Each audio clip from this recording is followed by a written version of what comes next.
دیوبندی دعود کو یاد عوام کو پڑھنے کو کہتا ہے، کیونکہ اردو میں یاد ہوتا ہے اور اہل عرب کو یاد کا مخرج نکالنے نہیں آتا ہے، اس لیے وہ یاد کو دعود پڑھتے ہیں۔ مفتی صاحب ضاد پڑھنا چاہیے یا دود پڑھنا چاہیے؟ اور خدا کے بندے عربی میں دود نام کا لفظ ہی کوئی نہیں ہے، ضاد ہے۔ وہ نجد کے لوگ ضاد پڑھ نہیں سکتے، وہ ضالین پڑھتے ہیں، آپ ان کے چکروں میں یہ پڑھنا ہے۔ یہ عربی کے الفاظ اردو میں جب ہم بولتے ہیں تو وہ لفظ اردو کا نہیں ہوتا عربی کا ہے۔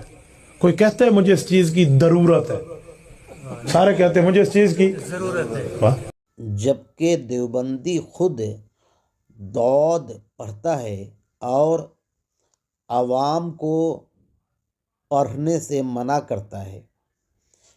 دیوبندی قاری کو سماعت فرمائیے۔ غیر المغضوب علیہم ولا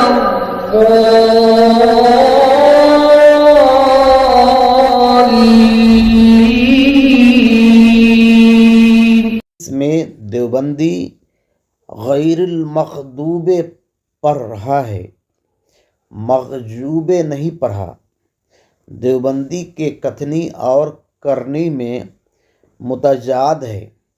اولئک هم المنافقین۔ مخرج کے ماہرین کہتے ہیں کہ السلام علیکم دوستو، آج کی ویڈیو میں ہم ضاد کا مخرج جانیں گے۔ وہ یہ ہے کہ زبان کے کنارے کو، زبان کے سائڈ کو اوپر کی ڈاڑھ کی جڑ سے لگا کر وہاں سے ضاد نکلتا ہے۔ آپ کو اگر آسانی ہو تو داہنے سائڈ سے لگا لیں زبان کے کنارے کو، اوپر کی ڈاڑھ میں یہ دانت ہے اور یہ زبان ہے، اس طرح لگا لیں، اور یا نہیں تو آپ کو اس طرح سہولت ہے بائیں سائڈ سے تو بائیں سائڈ سے، دونوں جانب سے نکالنا صحیح ہے۔ آپ کو جس طرح نکل جائے اس طرح نکال لیجیے، یا تو داہنے سائڈ سے یا پھر بائیں سائڈ سے۔ ضاد، زاد نہیں بولنا ہے، جاد نہیں بولنا ہے، زاد نہیں بولنا ہے، ضاد۔ شریعت کہتی ہے اہل سنت کی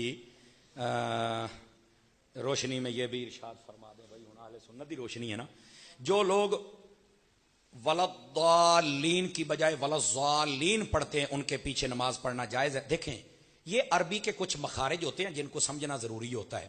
بعض لوگ ضد کرتے نہیں زواد ہے تو زواد ہی پڑھنی ہے۔ میں کہا پترا ویسے تو سانو بڑا کہنا ہے مکے مدینے والا دین ٹھیک ہے، اوتھے ولضالین نے ہن دین ٹھیک کوئی نہیں۔ مصر، عراق، کل عرب دنیا، اور ٹھیک ہے چلو سنی ولضالین پڑھ دینے، میرا پتر توانوں یہ نہیں سمجھ آؤندی پوری دنیا جڑی عرب دی ماہر دنیا، عرب دنیا، وہ سارے بھی ولضالین پڑھتے ہیں۔ اس کا مخرج ہی ولضالین ہے، ولضالین نہیں ہے۔